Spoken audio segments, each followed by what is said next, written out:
The espresso machine hissed like a snake. Steam rose in perfect spirals above marble counters that cost more than most people's cars. The grindhouse wasn't just a coffee shop, it was a statement. A declaration that if you couldn't afford $12 for a latte, you didn't belong. Thomas Brennan pushed through the glass doors, his weathered boots squeaking against imported Italian tile. The sound cut through the gentle jazz and hushed conversations like nails on a chalkboard. Every head turned. His clothes hung loose on a frame that had once filled out military fatigues with pride. The flannel shirt had seen better decades. Holes dotted the knees of his jeans. His baseball cap, faded beyond recognition, sat crooked on gray hair that hadn't seen a proper cut in months. "Excuse me." The barista's voice carried across the cafe like a gunshot. 23 years old, perfectly manicured, designer apron tied with surgical precision. "Sir, I'm going to have to ask you to leave." The conversation stopped. Forks paused halfway to mouths. Even the jazz seemed to quiet. Thomas looked up from studying the menu board, confusion flickering across his face. "I'm sorry?" "This is a private establishment." The barista's name tag read Madison in gold letters. "We have a dress code." A woman in a $600 handbag whispered to her friend. A man in a tailored suit shook his head in disgust. Someone muttered about homeless people ruining everything. Thomas's hands trembled slightly as he reached for his wallet. "I just want a coffee. Black. I can pay." "Sir, please, don't make this difficult." Madison's voice grew louder, more theatrical. She was performing now, putting on a show for her audience of designer-clad customers. "We serve a certain clientele here." The leather wallet Thomas pulled out was cracked and worn thin. Inside, 3 $20 bills, probably his food money for the week. He held one out with steady fingers despite the tremor in his hands. "Keep your money, buddy." A man in an expensive suit stood up, his chair scraping against the floor. "Some places aren't for everyone. Maybe try the McDonald's down the street." Laughter rippled through the cafe. Not loud laughter, these people were too refined for that, but soft, cruel chuckles that felt like needles. Thomas's shoulders sagged. The bill in his hand fluttered like a dying leaf. "I served this country for 32 years, he said quietly. The words barely carried past the espresso machine. "Yeah, right." Madison rolled her eyes. "And I'm the Queen of England." More laughter. A woman behind Thomas made a comment about stolen valor. Someone else wondered aloud why security hadn't dealt with him yet. The tremor in Thomas's hand spread to his voice. "I just want a cup of coffee." "And I want you to leave." Madison crossed her arms. "Before I call the police." Thomas stood there for a moment that stretched like eternity. The cafe held its breath. Outside, a bird landed on the windowsill, tilted its head, then flew away as if even nature couldn't bear to watch. He turned toward the door. That's when a chair scraped against the floor in the far corner. A man rose from his table unremarkable in every way. Mid-40s, khakis, polo shirt, the kind of person who could disappear in any crowd. He'd been sitting alone, reading a newspaper, nursing a single cup of coffee for the past hour. He walked across the cafe with measured steps. Each footfall echoed, despite the soft jazz trying to mask the sound. "Thomas." The single word stopped everyone cold. Not because it was loud, it was barely above a whisper, but something in the man's voice carried weight, authority. Thomas turned, and for the first time since entering, his face changed. The defeat melted away, replaced by something else, recognition, and underneath that, something that might have been fear.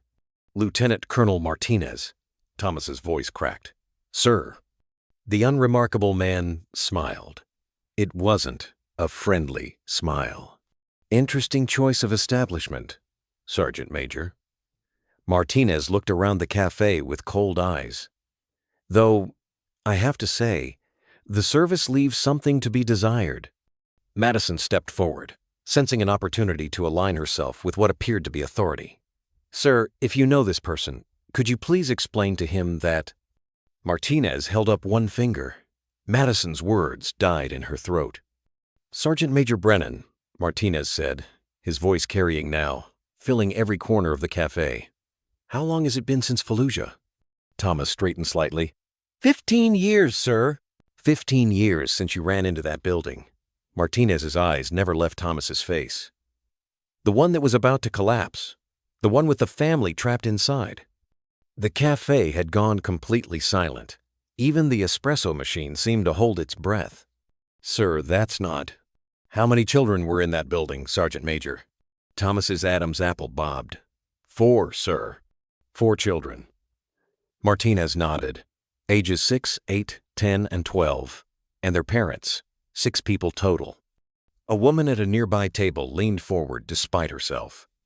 Martinez continued, his voice growing stronger. "You went in alone!" "Your team was ordered to maintain position, but you disobeyed direct orders and ran into a building that structural engineers said had maybe 3 minutes before complete collapse." Thomas was looking at his boots now. "Yes, sir." "You made 4 trips. 4 trips into a building that was coming apart around you. Ceiling falling, walls cracking, your commanding officer screaming for you to abort." The man in the expensive suit had forgotten about his latte entirely. "On the 4th trip," Martinez said, "the building came down." Thomas flinched as if struck. "Took 47 minutes to dig you out. 47 minutes with a broken back, crushed ribs, and enough internal bleeding to kill 3 men. Martinez's voice grew softer, but somehow more intense. "The medic said you shouldn't have been conscious, shouldn't have been breathing." Madison's face had gone pale. "But you were conscious, weren't you, Sergeant Major? Conscious enough to ask about the family." Thomas nodded once, barely. "All 6. Alive. Because of you." Martinez pulled out his phone. "Let me read something to everyone here." He scrolled for a moment, then began. "For conspicuous gallantry and intrepidity at the risk of his life above and beyond the call of duty, Sergeant Major Thomas J. Brennan distinguished himself by acts of gallantry and intrepidity above and beyond the call of duty while serving with the 1st Infantry Division during combat operations in Iraq." The words hit the cafe like physical blows. His extraordinary heroism and selflessness above and beyond the call of duty are in keeping with the highest traditions of military service and reflect great credit upon himself, his unit, and the United States Army. Martinez looked up from his phone. "That's from his Medal of Honor citation. The Medal of Honor, for those of you who might not know, is this country's highest military decoration." The silence in the cafe was deafening now. Even the background music had somehow stopped. "But that's not the story I wanted to tell today." Martinez slipped his phone back into his pocket. "That's just Tuesday for Sergeant Major Brennan. I want to tell you about Thursday." He looked directly at Madison, who seemed to shrink under his gaze. "Thursday was when an improvised explosive device hit our convoy. 3 vehicles, 18 men. The blast flipped the lead vehicle and trapped 4 soldiers inside. The fuel tank was ruptured and leaking." Thomas's hands had stopped trembling entirely now. His back was straighter. "Protocol is clear in that situation. You evacuate the area and wait for the bomb disposal unit, because where there's one IED, there are usually more. And a leaking fuel tank next to burning debris is essentially a timer counting down to a massive explosion." Martinez paused, looking around the room. Sergeant Major Brennan was in the 3rd vehicle, safest position in the convoy. Could have stayed put and followed protocol. A woman near the window was crying silently. Instead, he ran toward the burning vehicle, through a potential minefield. Well, the fuel leak got worse, and the fire got closer. Martinez's voice grew harder. He pulled out 4 men, one at a time, each trip taking longer because his back already held together with surgical screws from Fallujah was giving out. The expensive suit man had his head in his hands. On the 4th trip, his back finally went. Completely. Disc fragments severed his spinal cord. The last soldier he pulled out had to be dragged, because Sergeant Major Brennan's legs had stopped working. Thomas was staring straight ahead now, at attention despite sitting down. The vehicle exploded 18 seconds after he pulled out that last man. Martinez walked over to Thomas's table and sat down across from him. The doctor said he'd never walk again. Took him 2 years of physical therapy just to stand, 3 years to take his first steps. His back is held together with enough hardware to build a small airplane. He gestured toward Thomas's worn clothes. The VA disability payments barely cover his rent and medical expenses. The medication for chronic pain costs more than most people spend on groceries. He shops at thrift stores and clip coupons because every dollar matters when you're living on a fixed income that hasn't kept pace with inflation. Madison was openly crying now. But every Thursday, Martinez continued, Sergeant Major Brennan volunteers at the VA hospital, sits with young soldiers who are learning to walk again, holds their hands when they're scared, listens to them cry when they think no one understands. He looked around the cafe again. Every Tuesday, he volunteers at a local school, reading to children whose parents are deployed overseas, kids who haven't seen their mom or dad in 8 months. Martinez stood up and walked to the counter. So when I see a man who's given everything, and I mean everything, for his country, being told he's not worthy of a cup of coffee in the country he bled for, he paused. Well, that bothers me. He pulled out his own phone and began typing.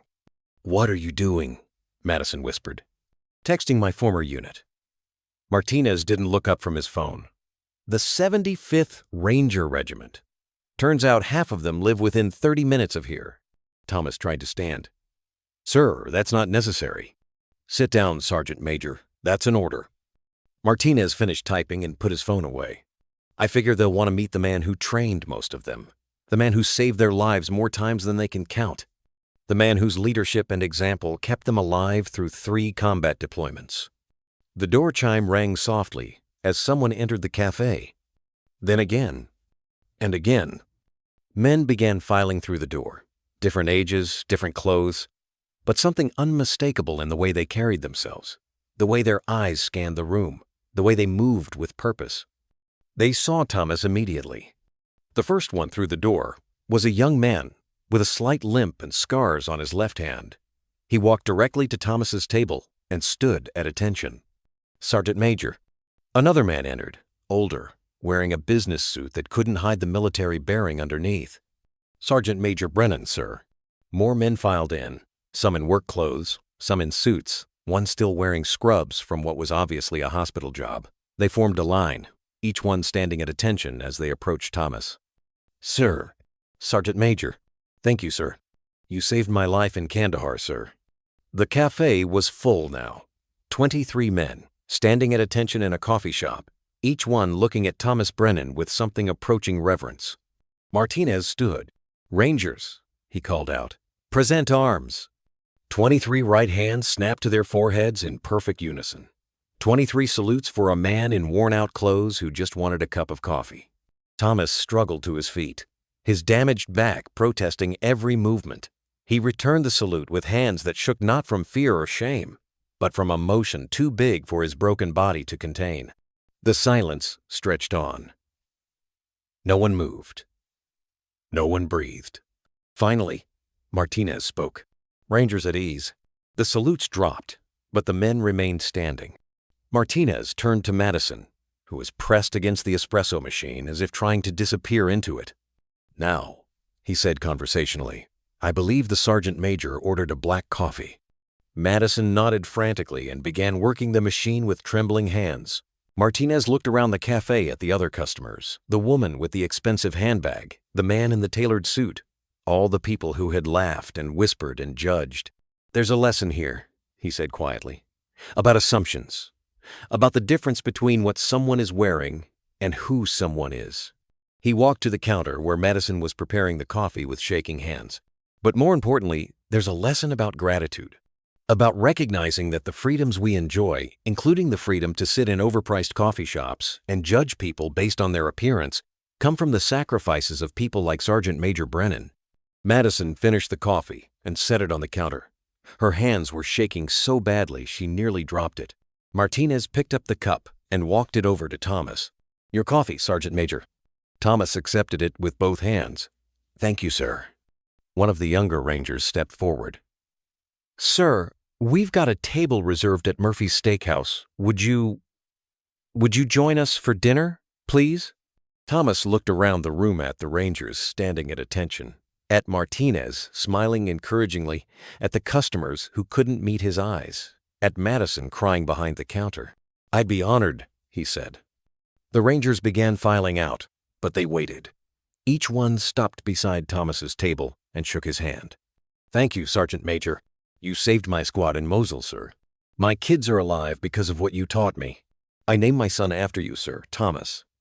One by one, they paid their respects to a man who looked like he couldn't afford coffee but had paid prices they were still learning to understand. Martinez was the last to approach.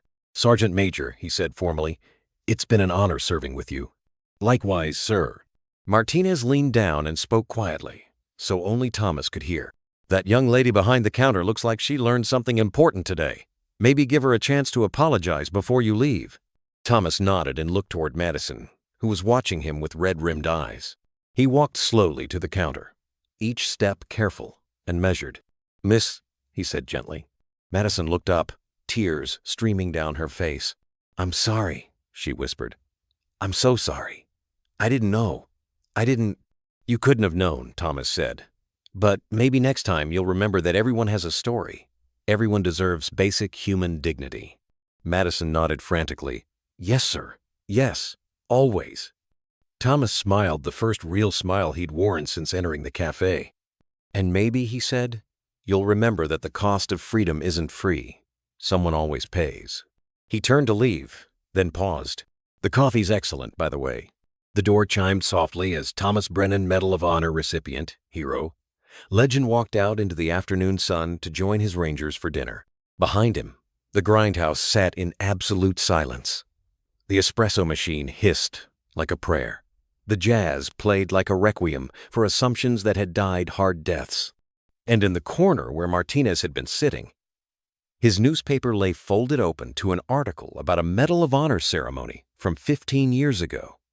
The headline read, "Local Hero Returns Home After Serving with Distinction."